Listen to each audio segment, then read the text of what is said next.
dan muslimat sama ada yang masih hidup ataupun telah kembali ke rahmatullah.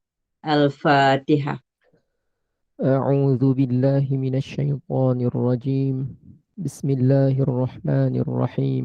الحمد لله رب العالمين الرحمن الرحيم مالك يوم الدين إياك نعبد وإياك نستعين اهدنا الصراط المستقيم صراط الذين أنعمت عليهم غير المغضوب عليهم ولا الضالين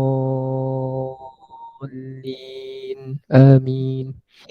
Amin, amin, ya Rabbal Alamin. Bagi meneruskan majlis, saya menyerahkan majlis ini kepada Al-Fadhil Ustaz dengan penuh takzim. Dipersilakan Ustaz. Terima kasih. Assalamualaikum warahmatullahi wabarakatuh.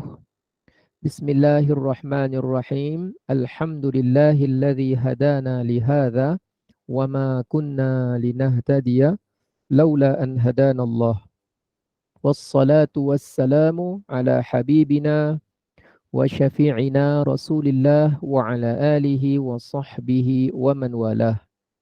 Allahumma inna nas'aluka, ya Allah, kami mohon kepadamu ya Allah, ilman nafi'ah, agar dikurniakan ilmu yang bermanfaat, wa yaqinan sadiqa, dan keyakinan yang benar, wa imanan kamilah, keimanan yang sempurna, wa amalan maqbulah, dan amalan yang diterima. Hari ini kita buat sedikit sorotan pembelajaran lalu sedikit, iaitu berkenaan dengan rukun iman yang telah pun kita lalui dalam beberapa tajuk, beberapa pertemuan, yang mana bila menyebut perkataan iman, iman merujuk kepada i'tiqad, kepercayaan. Jadi orang yang memiliki iman, maknanya dia memiliki kepercayaan, dia memiliki pegangan. Sebahagian manusia tidak menitik beratkan tentang iman. Sebahagian manusia tidak mengambil berat tentang menjaga iman. Iman dia bukan diwarisi, bukan juga sebagai jaminan. Kerana kita bukan malaikat yang imannya sentiasa tinggi, dan kita juga bukan para nabi dan para rasul yang imannya sudahlah tinggi, semakin meningkat lebih tinggi. Tetapi kita dalam kumpulan yang ketiga, iaitu iman kita boleh bertambah dan boleh berkurang. Kenapa kita sebut iman kita boleh bertambah dan boleh berkurang? Dalam petunjuk Al-Quran, beberapa ayat menunjukkan perkara itu. Dalam hadis, seperti dalam satu mafhum hadis, Rasulullah pernah bersabda, La yazni zani hina yazni wa huwa mu'min. Tidak berzinalah seorang yang berzina ketika mana dia berzina dalam keadaan dia beriman. Maknanya ketika dia berzina, imannya sedang jatuh merudum sebawah-bawahnya. Jadi tidaklah berzina orang yang berzina itu dalam keadaan dia ada iman. Dengan maksud ketika dia berzina, imannya hampir-hampir tertanggal cabut. Hanya saja tidak sampai kepada peringkat murtad. Selagi mana dia tidak menganggap perbuatan zina itu halal dan tidak menganggap bahawa pernikahan, bernikah, berkahwin itu sebagai haram. Dia cuma degil, dia cuma dahsyat, dia cuma jahat, dia cuma ingkar. Dia bukan ingkar, dia dahsyat, dia jahat, dia degil, dan dia kita sebut sebagai jenayah. Jadi iman boleh meningkat dan juga menurun. Begitu juga iman kita. Iman kita naik dan turun. Kadang iman kita dalam keadaan yang baik, kadang iman kita dalam keadaan yang tidak baik, seperti iman yang cedera, iman yang merudum, kerana kita berperang dengan hawa nafsu dan juga hasutan syaitan. Apapun apa yang dimaksudkan dengan iman? Apa yang dimaksudkan dengan iman? Kita dah belajar, iman tu ada dua asas dia. Kalau seseorang tu kita kata iman, maknanya apa? Yang pertama, dia mengakui dengan lisan. Yang kedua, dia meyakini dengan hati. Ada orang dia meyakini dengan hati, tiada Tuhan yang layak disembah melainkan Allah. Dan dia mengaku dengan lisan, La ilaha illallah. Sebut dengan lisan, yakin dengan hati. Orang yang seperti itu, kita katakan dia orang yang ada iman. Orang yang beriman. Orang yang masuk Islam dan ada imannya kepada Allah. Kalau ada orang dia meyakini begini, contoh kedua, dia meyakini bahawa Nabi Muhammad sallallahu alaihi wasallam itu adalah utusan Allah. Yakin betul dengan hatinya, tanpa ada keraguan, tanpa ada syak wasangka, tanpa ada bolak-balik hati. Dia yakin Rasulullah memang utusan Allah. Pada masa yang sama, dia mengakui dengan lisan, Muhammadur Rasulullah. Muhammadur Rasulullah. Muhammad adalah utusan Allah. Maka orang yang seperti itu kita katakan dia adalah orang yang beriman. Contoh ketiga, orang yang mengakui dengan lisan bahawa zina itu haram. Dia meyakini dengan hati bahawa perbuatan zina itu hukumnya haram. Dia cakap zina itu haram, dia tahu, dan dia meyakini dengan hati dia bahawa zina itu haram, berdosa. Tapi dia secara perbuatan dia gagal. Dia buat juga perbuatan mencuri itu. Dia tetap buat juga perbuatan zina. Tapi lisannya mengatakan mencuri itu haram. Lisan dia menyebut berzina itu haram. Hati dia mengatakan dengan keyakinan bahawa Allah mengharamkan mencuri, mengharamkan zina. Tapi perbuatan dia buat. Orang yang macam tu, adakah kita kategorikan dia sebagai murtad, gugur iman, batal iman? Oh, kita tidak kategorikan dia terus murtad, tidak. Batal iman, tidak. Tapi iman dia merudum kepada tahap yang amat rendah. Amat rendah, amat bawah, amat buruk ketika itu. Jadi, untuk kita mendapatkan iman yang sempurna, kita perlu kepada perkara ketiga. Lisan sudah, hati sudah. Yang ketiga ialah amal soleh dibuktikan dengan perbuatan atau tindakan. Sebab itu kalau kita oleh kerana dua ni, lidah dengan hati itu disebut iman, tapi kena tambah nombor 3 iaitu amal soleh untuk dapat iman yang sempurna. Sebab itu selalu kita perasan dalam Quran selalu diulang illallazina amanu wa biasa kita dengar. Kadang-kadang innallazina amanu wa tu mesti orang damai. Walaupun orang tak hafal Quran pun dia mesti dapat agak. Biasanya dia akan harus sebut apa? Wa amilus, kan? Ada kan? Kalau macam contoh surah yang paling senang lah yang kita dah biasa baca, wal asr. Kan? Innal insana lafi khusr illa allazina amanu wa amilus salihat. Kecuali yang tak rugi adalah orang yang beriman dan beramal soleh. Oleh kerana iman tu yang dikatakan iman cukup dengan dua tadi, ya. Tapi janganlah pula kita ajarkan pada orang, tak apa, awak dah mengaku dengan lisan zina tu haram, awak dah meyakini bahawa zina tu haram, tapi kalau awak buat, tak apa, tak masalah. Tak boleh kita kata gitu. Tak boleh kita kata gitu. Dan tak boleh kita ajarkan begitu. Itu namanya kita tidak jujur dalam tuntutan sebenar syarak. Dalam tuntutan sebenar syarak, kita disuruh, diperintah untuk menjaga kesempurnaan iman. Jadi iman yang sempurna merangkumi 3. 2 yang sama tadi, mengakui dengan lisan. Yang kedua, meyakini dengan hati.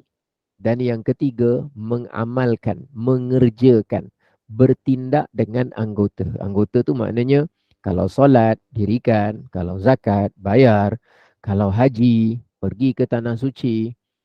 Kalau yang namanya apa, menghormati ibu bapa, cakap dengan baik, santuni dengan baik. Itu semua iman yang sempurna. Kalau tetamu datang, layani sebaiknya. Kalau tak ada perkataan baik yang nak disebut, tutup saja mulut. Tutup mulut tu sedang beramal dengan anggota untuk diam ketika mana tidak ada perkataan baik yang nak disebut. Itu sebenarnya dia sedang beramal dengan anggota dia untuk mendiamkan diri pada tempat yang tidak ada apa-apa kebaikan dan faedah untuk dia bercakap. Itu salah satulah. Jadi orang yang mengamalkan atau kita sebut wa'amilus solihat tadi, dia sedang berusaha untuk mendapatkan kemanisan iman. Baik ya. Okey, itu tentang iman. Kemudian, jadi kembali kepada tadi, asal ceritanya iman memang mengakui dengan lisan, meyakini dengan hati. Dua tadi ya. Baik, dalam bab rukun iman ini, kita nak cerita tentang rukun iman yang asas dalam pembelajaran kita ini, iaitu 6 perkara yang kita telah ketahui. Yang pertama, kita beriman kepada Allah. Beriman kepada Allah dengan kata lain apa? Lisan kita kena mengakui beberapa perkara, hati kita kena meyakini beberapa perkara, dan amalan kita kena bertindak untuk membuktikan beberapa perkara. Baik ya. Kita kena yakin beberapa perkara, kita kena mengakui beberapa perkara, dan kita kena bertindak beberapa perkara untuk membuktikan iman yang pertama ni. Beriman kepada Allah Subhanahu wa ta'ala. Baik, apa inti perincian sedikit daripada beriman kepada Allah ni? Yang pertama, kita kena meyakini bahawa Tuhan itu ada. Tuhan itu ada. Sangat berbahaya kalau ada orang terfikir-fikir atau terberangan atau tercetus lintasan-lintasan jahat dalam benak fikirannya yang menimbulkan persoalan, Tuhan tu ada ke? Tuhan tu ada ke? Sebenarnya ada ke Tuhan ni? Datang persoalan-persoalan begitu. Mungkin kita belum pernah lalui begitu, atau mungkin kita pernah.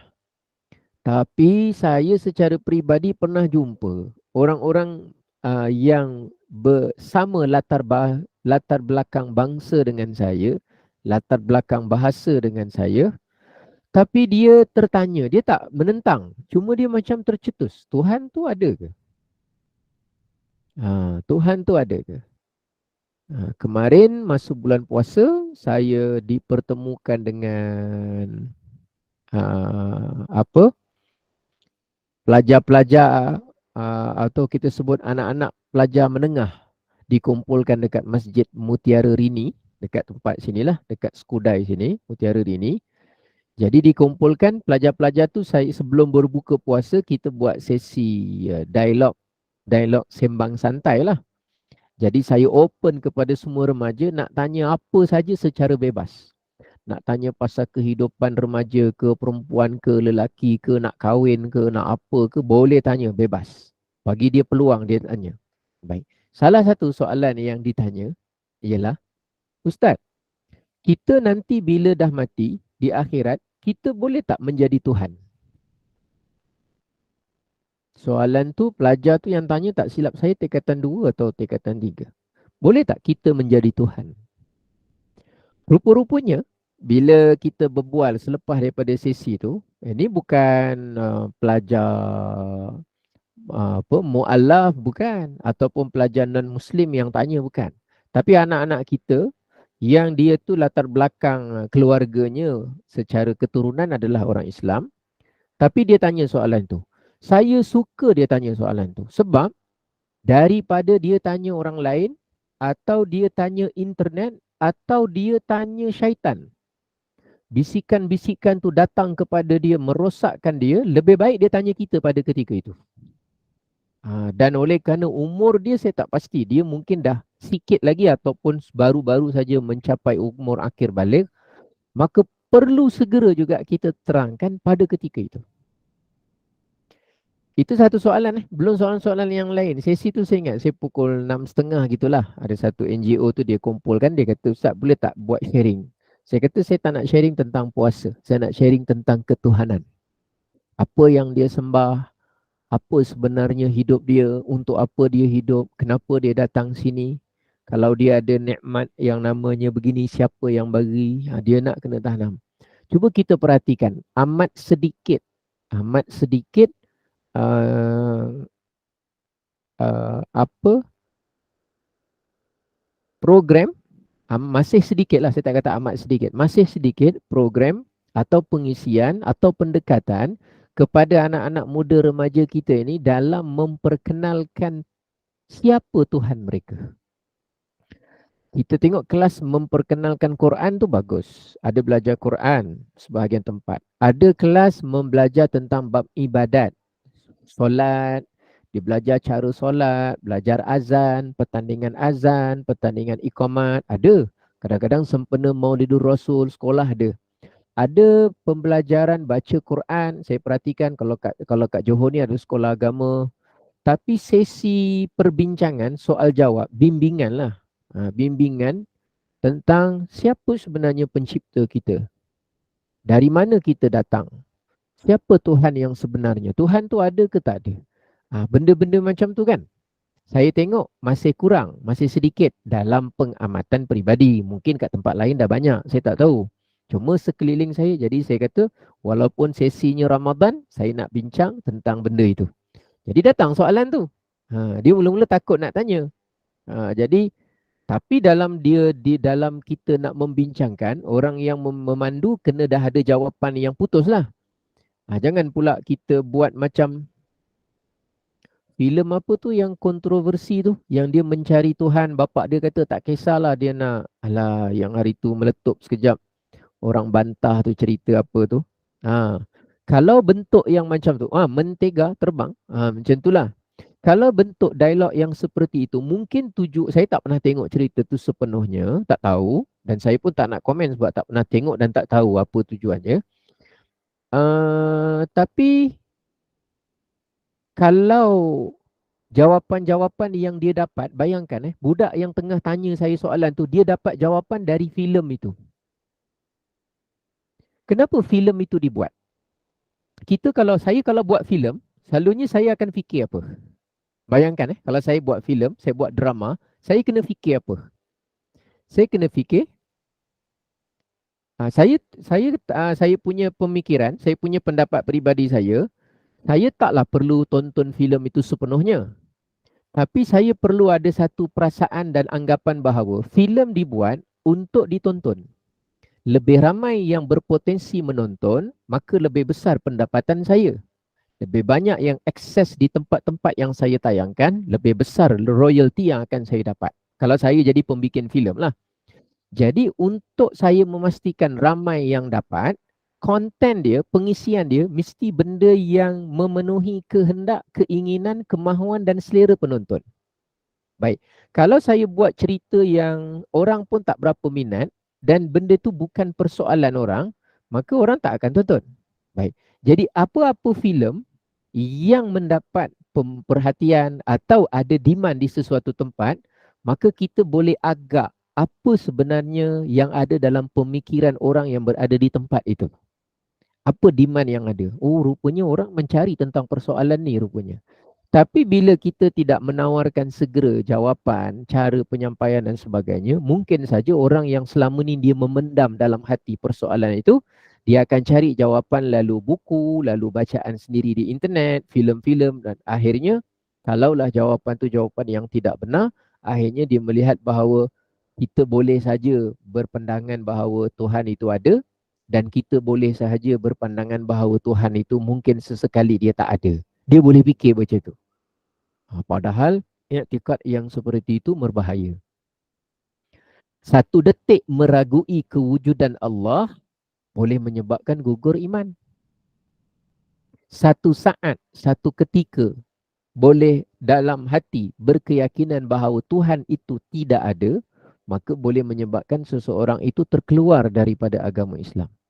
Walaupun masih memakai namanya sama dengan nama Nabi Muhammad. Muhammad. Jadi bila dia tanya soalan tu, budak tu budak lelaki. Saya kata okey duduk, dengar sini. Sesegera mungkin dengar penjelasan saya.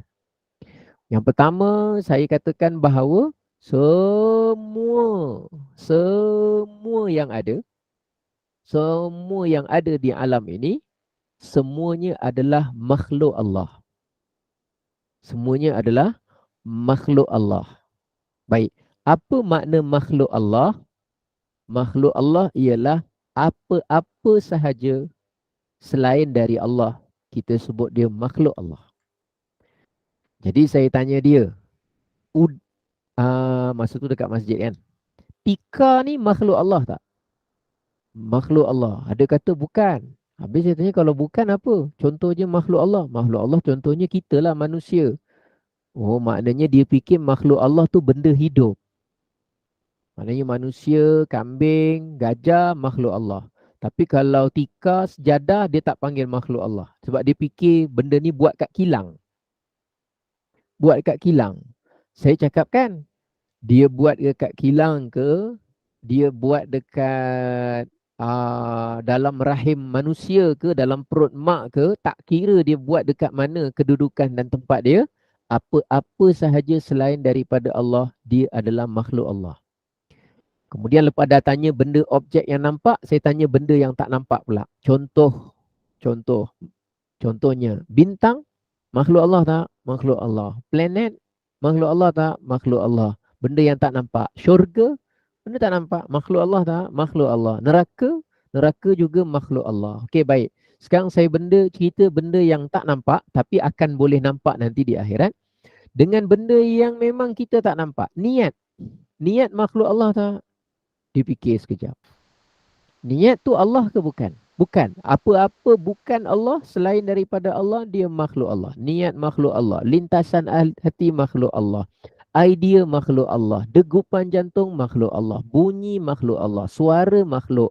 Apa saja selain. Tempat, ruang, kawasan, inci, sentimeter, mililiter, kilogram, hexagon. Apa saja selain daripada Allah, jawapan dia makhluk Allah. Lepas dia dah faham begitu, kita pergi kepada step yang kedua. Saya bagi ringkasnya, ni nak buka puasa masa tu.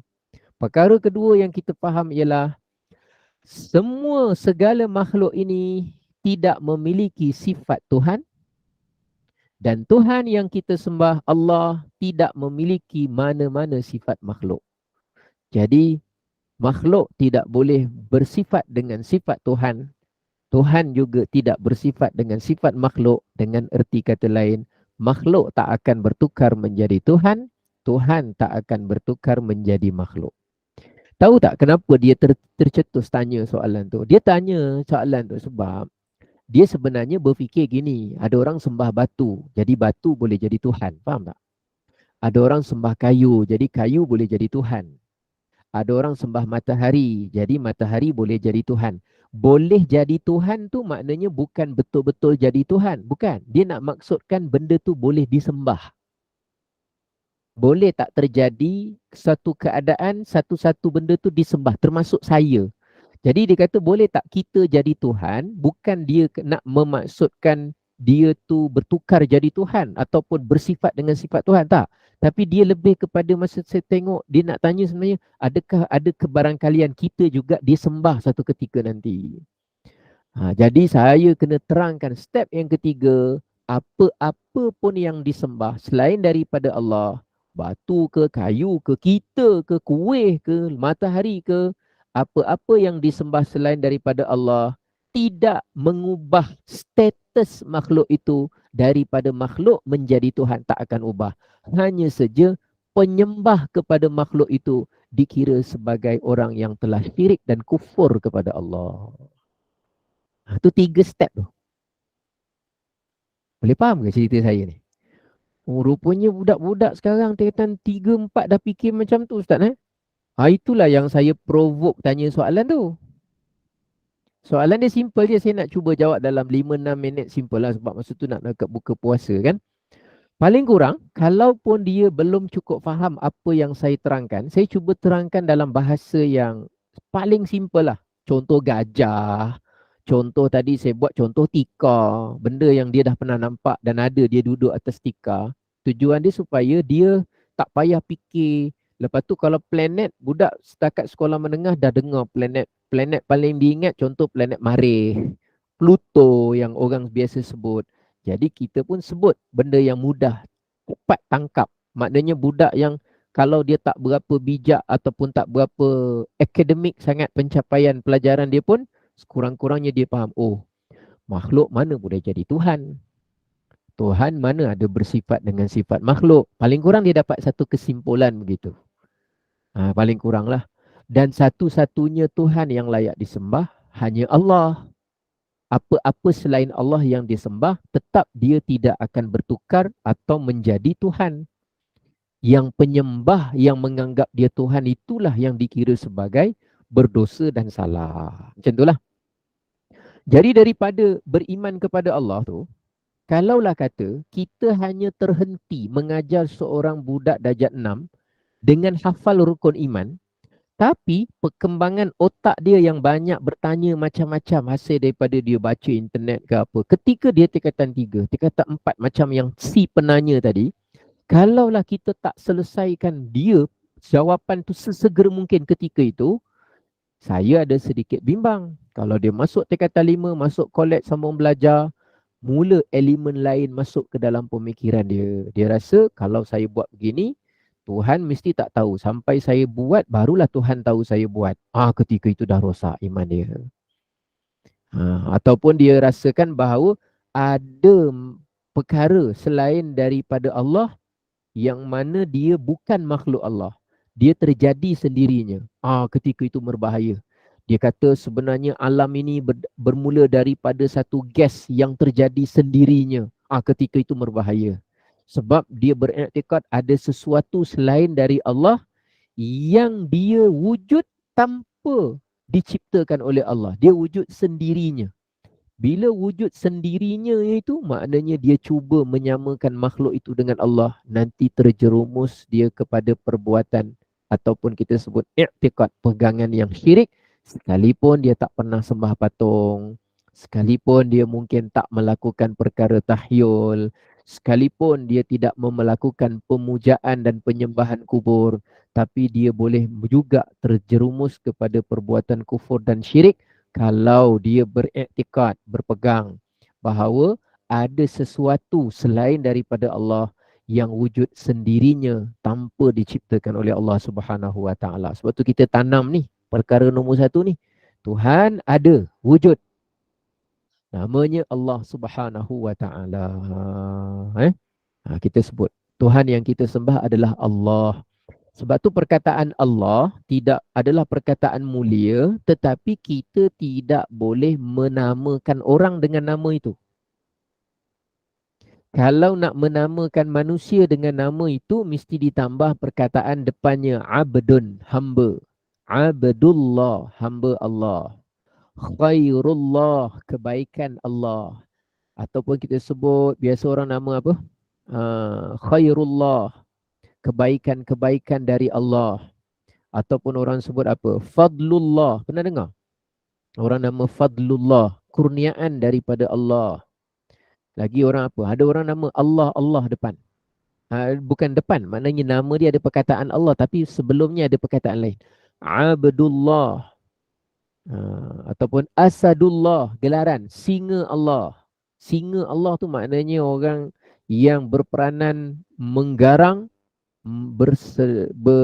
bersifat tegas dalam mempertahankan agama Allah. Jadi gelaran dia Asadullah, singa Allah.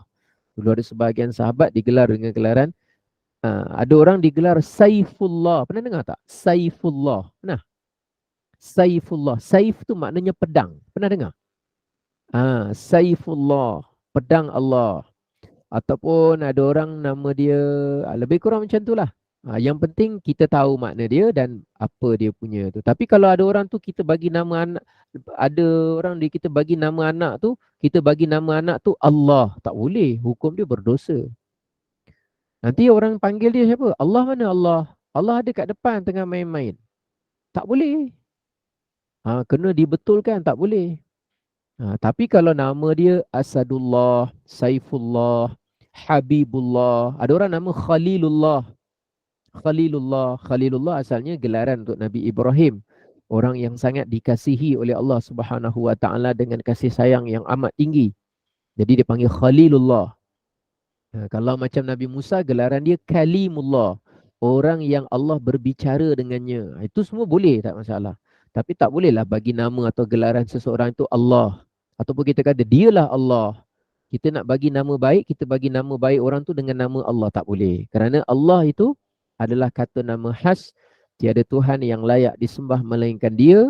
Zat yang maha suci, yang tidak menyerupai dengan mana-mana sifat makhluk. Tuhan itu ada, Tuhan itu wujud, namanya Allah Subhanahu Wa Taala. Jadi dalam bahasa apa pun kita sebut dengan perkataan Allah, Allah, Allah. Okey, baik. Bendanya nampak simple kan? Tapi kalau ada orang tertanya-tanya kepada kita satu persoalan, kalau kita tidak mempunyai sedikit bekalan untuk menerangkan, masa tu kita rasa, ush, berat juga budak-budak ni tanya soalan macam ni kan? Saya petang tu pun saya tak sangka juga dia tanya soalan yang macam tu. Tapi saya syukur bila dia tanya tu kepada kita. Tak apalah, mungkin dia tercetus persoalan kan. Dan kita pun mungkin dulu ada tercetus persoalan yang mana kita pernah dalam melalui fasa mendapat jawapan yang tak berapa tepat sebelum kita datang majlis ilmu, baru kita dapat jawapan yang tepat. Mungkin kita pernah lalui beberapa perkara lah. Satu perkara yang kita ingatkan macam ni. Rupanya bila dah belajar, rupanya macam ni rupanya. Saya silap dah berapa tahun dah. Saya pegang macam tu. Jadi anak-anak ni, siapa-siapa pun, termasuk saya melalui fasa juga. Kadang-kadang ada persoalan tu kita terfikir, tapi kita belum dapat jawapan. Tapi saya fikir bagus juga kita mengalu-alukan pertanyaan yang kita ada sedikit kemampuan menjawab. Bukan jawab tu kerana kita tahu, tapi kerana benda itu kita fikir benda yang patut dia juga percaya benda yang sama. Yang sama. Okey, baik. Seterusnya. Tiada Tuhan, iktikad kita bila sebut beriman kepada Allah, tiada Tuhan yang layak disembah melainkan Allah. Memang ada yang disembah selain daripada Allah, ada. Tapi dia tidak layak. Ada tak benda selain dari Allah? Ada tak apa-apa selain dari Allah yang disembah? Ada kan? Ada, memang ada. Ada batu yang disembah. Ada api yang disembah. Ada kayu yang disembah. Ada orang yang disembah. Ada. Tetapi yang layak tu tidak ada. Kenapa kita sebut tiada Tuhan yang layak disembah? Sebab mereka yang disembah selain dari Allah itu, tidak ada satu pun di kalangan mereka yang memiliki sifat ketuhanan. Bukan sebab dia tak ada kuasa. Dia ada kuasa mungkin. Dajjal ada kuasa. Tapi Dajjal tidak memiliki sifat ketuhanan. Mana ada Dajjal ada sifat Tuhan? Tapi Dajjal ada kuasa tak? Ada kuasa dia. Dia ada power tak? Dia ada power. Tapi dia tidak memiliki sifat ketuhanan. Apa salah satu sifat ketuhanan yang membezakan Allah dengan Dajjal? Apa dia?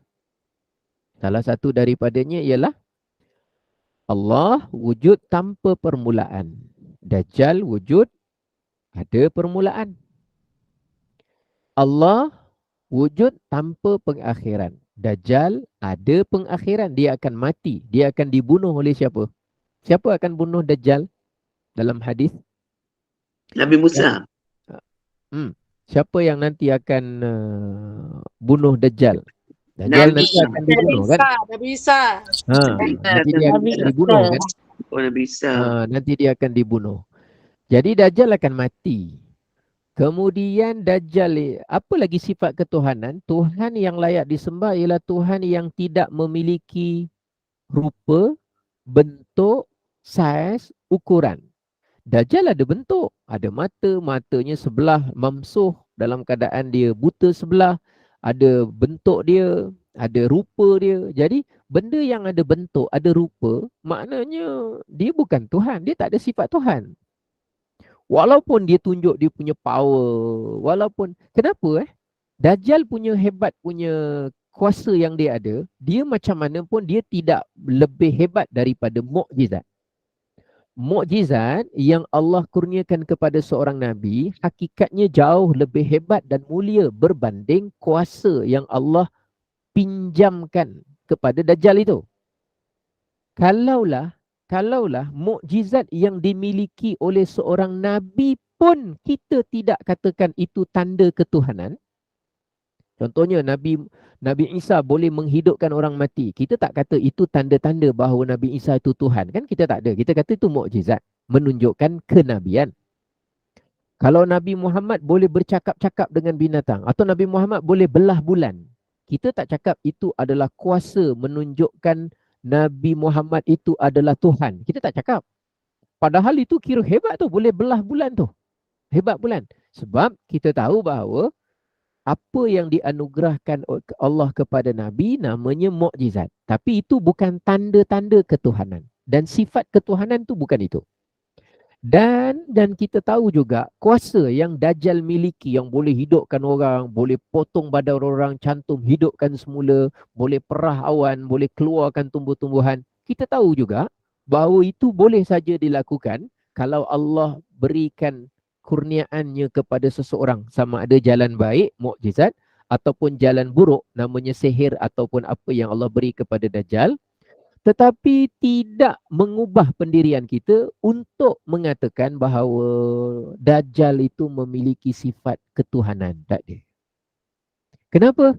Sebab kita pegang dulu sifat 20 yang awal. Wujud, qidam, baqa' mukhalafatuhu lil hawadith, qiyamuhu binafsihi, wahdaniyah.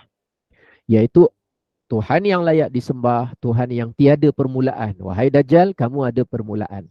Tuhan yang layak disembah adalah Tuhan yang tiada pengakhiran. Baqa', kamu ada pengakhiran. Kamu akan mati dibunuh nanti. Kemudian Tuhan yang layak disembah adalah Tuhan yang tidak ada rupa, bentuk, saiz dan ukuran. Mukhalafatuhu lil hawadith. Kamu ada rupa, kamu ada bentuk, kamu ada saiz. Tak kiralah saiz kamu besar ke kecil ke, kamu ada mata. Apa-apa yang ada jisim, ada anggota, ada rupa bentuk adalah makhluk, bukan Tuhan. Tak ada sifat ketuhanan. Yang keempat, seterusnya, kamu ini wujud di atas muka bumi. Kamu melata jalan ke mana, kecuali Mekah dengan Madinah, kamu tak boleh masuk. Allah yang kami sembah, dia wujud tanpa memerlukan sebarang tempat. Jadi kerana kami berkeyakinan, tiada Tuhan yang layak disembah, melainkan Allah sahaja yang layak kerana memiliki sifat ketuhanan, maka kami dengan jelas, tegas dan putus beriktikad bahawa apapun keajaiban, apapun keanehan, apapun kepelikan yang kamu tunjuk, kami dengan iktikad yang tetap bahawa Tuhan yang layak disembah hanya Allah. Apapun keadaan, kami tak akan menyembah dan tunduk kepada kamu, wahai Dajjal. Bukan suruh kita bercakap dengan Dajjal. Saya bukan suruh kita berdialog dengan Dajjal. Bukan. Maknanya, dalam pada kita membaca 10 ayat pertama surah Al-Kahfi, mudah-mudahan terhindar dari fitnah Dajjal. Dalam usaha kita untuk membaca 10 ayat terakhir dari surah Al-Kahfi, sebagaimana dalam hadis disebut, untuk menghindar diri daripada fitnah Dajjal, mudah-mudahan terpelihara. Sebagaimana Nabi sebutkan, usima minad Dajjal, akan dipelihara. Pada masa yang sama juga, kita memerlukan ilmu dan kefahaman untuk menafikan ketuhanan siapa saja selain daripada Allah. Dengan cara apa? Bukan dengan cara tengok. Kalau kita dengan cara tengok, mungkin saja orang yang kagum dengan benda-benda aneh, dia akan cakap, inilah Tuhan yang sebenar. Sebab pada dia ni aneh, pada dia ni hebat. Tapi kita bukan soal siapa menunjukkan hebat pada kita, tetapi apa keyakinan kita tentang sifat ketuhanan Allah Subhanahu Wa Taala. Bila kita tanam sifat ketuhanan Allah, terus masuk dalam hati kita, memang tiada Tuhan yang layak disembah melainkan Allah Subhanahu Wa Taala. Itu masuk dalam kita punya sebutan La ilaha illallah. Baik, setakat ni boleh? Ni simple-simple lah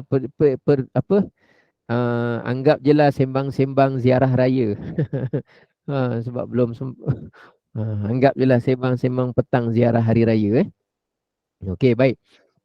Sekarang kita tengok pada perkara yang selanjutnya. Bila cerita beriman kepada Allah. Allah itu ada dalam bahasa Arab kita sebut wujud lah. Ataupun maujud boleh juga. Maujud tu walaupun dia dalam wazan maf'ul tapi ada perbahasan ya. Maf'ul bukan mesti kesan daripada perbuatan pihak lain.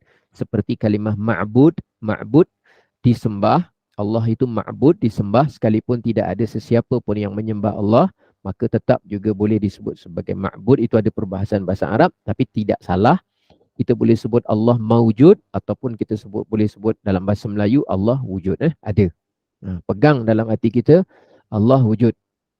Jadi bukan tak ada, bukan khayalan, bukan betul ke ada dan sebagainya. Itu semua adalah hasutan-hasutan dan gangguan-gangguan mesti kita bersihkan dalam hati kita.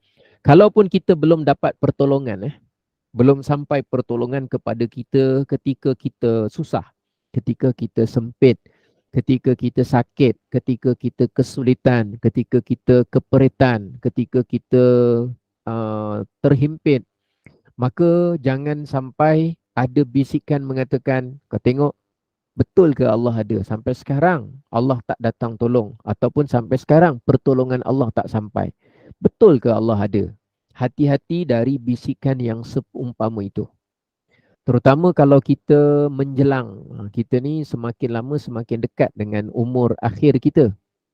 Umur akhir kita. Maknanya pada bila-bila masa saja kita akan tinggalkan alam dunia ini.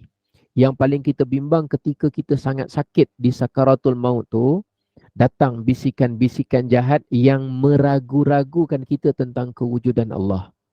Jadi dari sekarang, kuatkan keyakinan, tambahkan iman melalui ilmu dan kefahaman. Tambahkan iman melalui ilmu dan kefahaman betapa kita meyakini bahawa Allah Subhanahu Wa Taala itu ada, Allah itu wujud, hanya dia memiliki sifat-sifat ketuhanan. Sifat-sifat ketuhanan yang mana sifat-sifat ketuhanan itu tidak dimiliki oleh sesiapa pun selain dari Allah. Sifat kesempurnaan ketuhanan.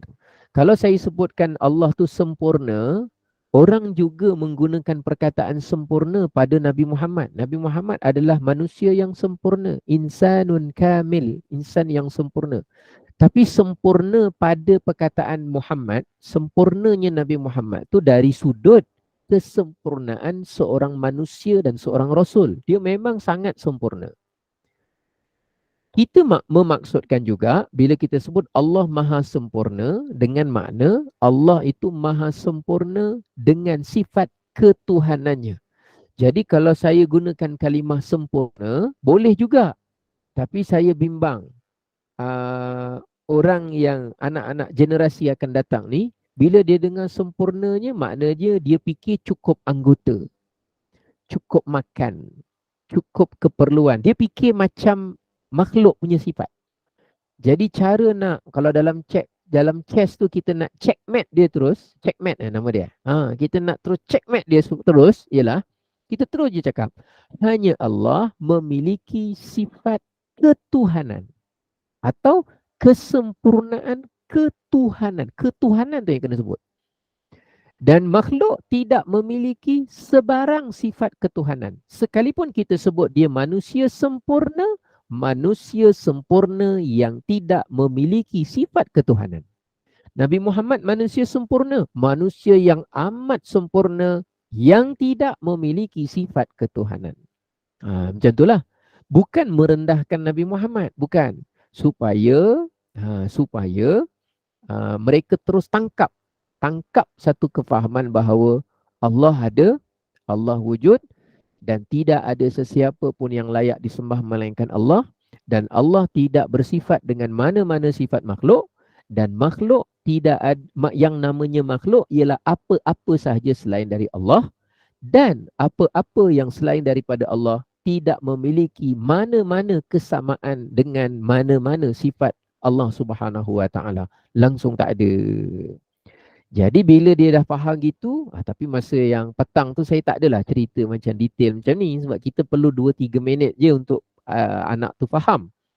Tapi daripada situ akan, kalau dia faham, dia dengar berulang kali. Dia tak boleh dengar sekali sebenarnya. Dia kena dengar berkali-kali.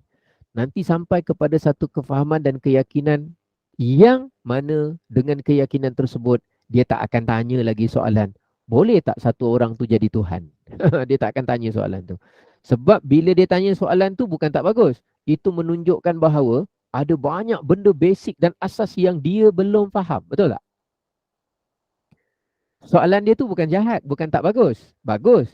Cuma dia menunjukkan kepada budak itu boleh kata tidak mempunyai sebarang asas dalam bab mengenal Allah. Dia memang tak ada tahu apa-apa pun. Dengan bahasa yang sedikit kasar, memang jahil tentang siapa yang dia sembah. Dia memang jahil betul. Tapi tak bolehlah kita kata, alah anak-anak sekarang semua jahil. Kita banyak komen, banyak menuding, banyak menyalah, tak selesai. Jadi kita pendekatannya lebih kurang macam itulah, salah satu daripada apa yang kita boleh laksanakan. Dan bila kita pergi kepada skop yang lebih luas, sebenarnya dalam bab ini bukan budak-budak sahaja. Bukan budak-budak sahaja. Orang dewasa yang sekarang ni umur dia boleh kita kata dah hujung usia itu pun sebahagiannya kadang-kadang belum kenal siapa yang dia sembah. Walaupun namanya mungkin Abdul Jabbar, walaupun mungkin namanya Abdullah, di kalangan orang kita lah. Jadi sangat pentinglah perkara-perkara seperti ini. Kita nampak macam biasa tapi sangat membantu hati kita.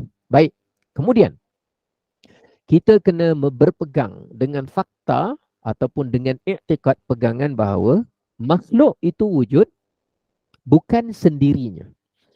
Tidak ada sesuatu selain dari Allah. Selain dari Allah, tidak ada sesuatu pun yang selain daripada Allah tu yang dia wujud tanpa dicipta oleh Allah. Tak ada. Boleh faham? Terbelit-belit sikit ayat saya ni. Tidak ada sesuatu pun selain daripada Allah yang dia wujud tanpa dicipta oleh Allah. Maknanya dia jadi sendiri. Ataupun ada pihak lain yang cipta dia daripada tiada menjadi ada. Tak ada. Tak ada.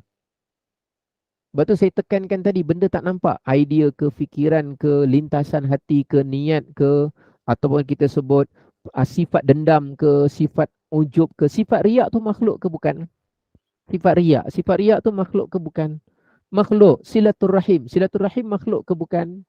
Makhluk. Siapa yang menciptakan silaturrahim? Allah. Pergaduhan makhluk ke bukan? Makhluk. Permusuhan tu makhluk ke bukan? Makhluk. Siapa menciptakan permusuhan? Allah. Siapa pencipta kepada perdamaian? Allah. Siapa cipta syaitan? Allah. Siapa cipta malaikat? Allah. Siapa cipta neraka? Allah. Siapa cipta syurga? Allah. Siapa cipta kebaikan? Allah. Kebaikan bukan Tuhan. Ada sebahagian golongan orang terdahulu dia menyembah kebaikan. Dia mencela keburukan. Bila ada kebaikan, dia sembah. Bila ada kedamaian, dia sembah kedamaian. Pelik-pelik. Dia menyembah kedamaian. Pada dia, kedamaian itulah Tuhan sebenar. Sebab bila damai, maknanya kita berada dalam keadaan yang gembira dan seronok. Maka Tuhan sedang berada bersama kita. Dia sembah kedamaian.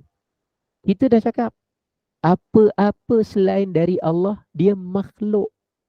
Kedamaian ke, peperangan ke, kegusaran ke, kebimbangan ke, ketakutan ke, semua perasaan-perasaan kita, semua emosi-emosi kita, semua lintasan-lintasan kita, semua benda yang kita pernah nampak atau tidak pernah nampak, apa yang terlintas dan terbayang dalam fikiran kita, apa yang tergambar dan terkhayal dalam benak otak kita, semuanya adalah apa?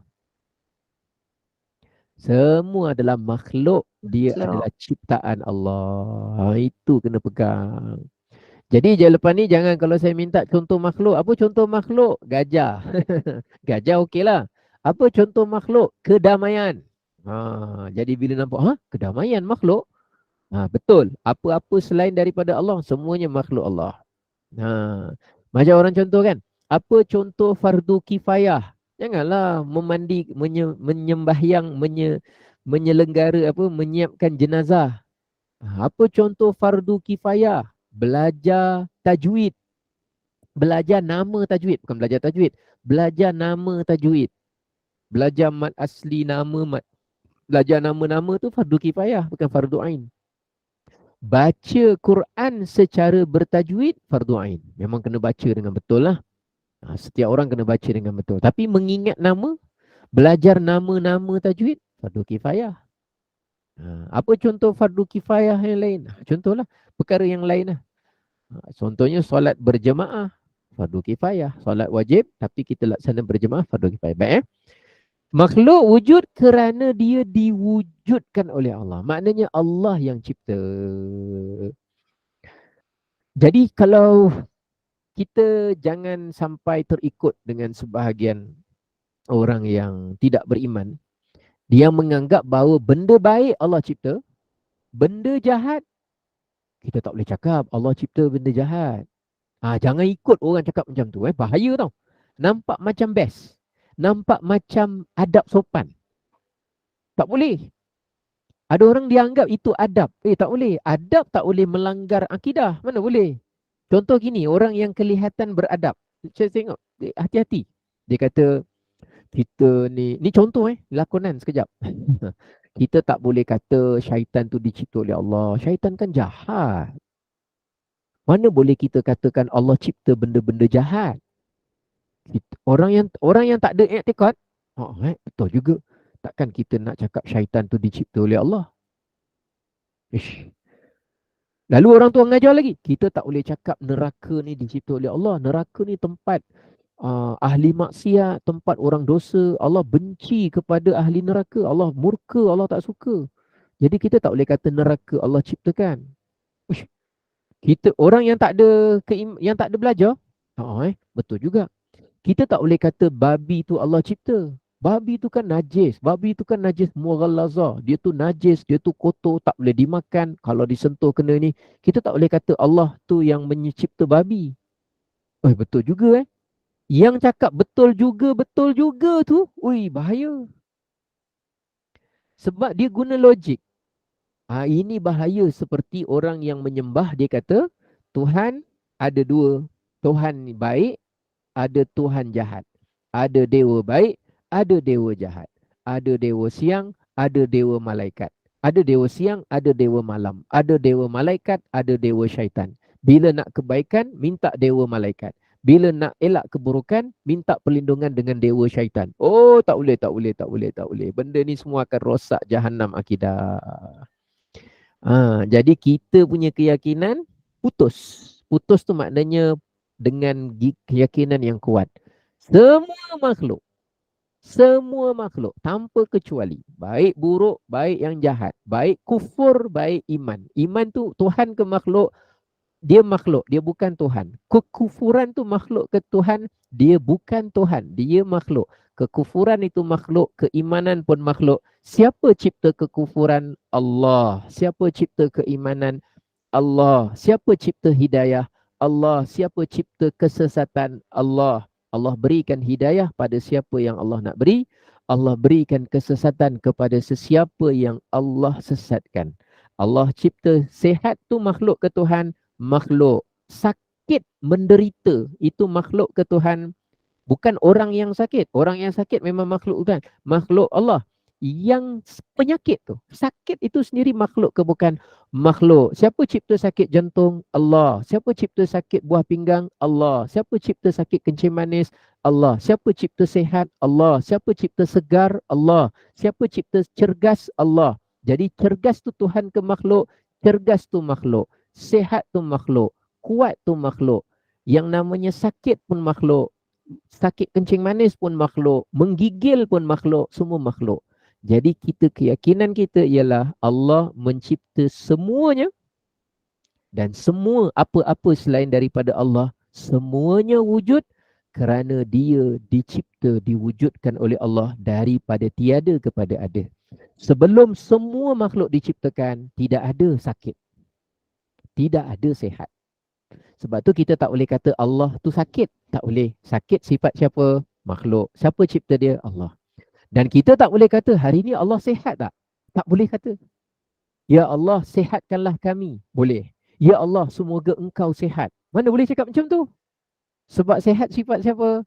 Sifat makhluk. Walaupun nampak macam baik perkataan, sebenarnya dalam tu ada kesalahan, ada kekufuran, ada kesyirikan. Menyamakan sifat Allah dengan sifat makhluk. Kita tak boleh kata, Ya Allah, semoga engkau sihat, Ya Allah. Engkau kan maha sihat. Tak boleh. Tidak ada dalam hadis Al-Quran menyatakan Allah maha sihat. Sebab apa? Sihat adalah sifat makhluk. Faham cerita kita ni? Boleh ya? InsyaAllah faham Ustaz. Okey, baik. Spin otak.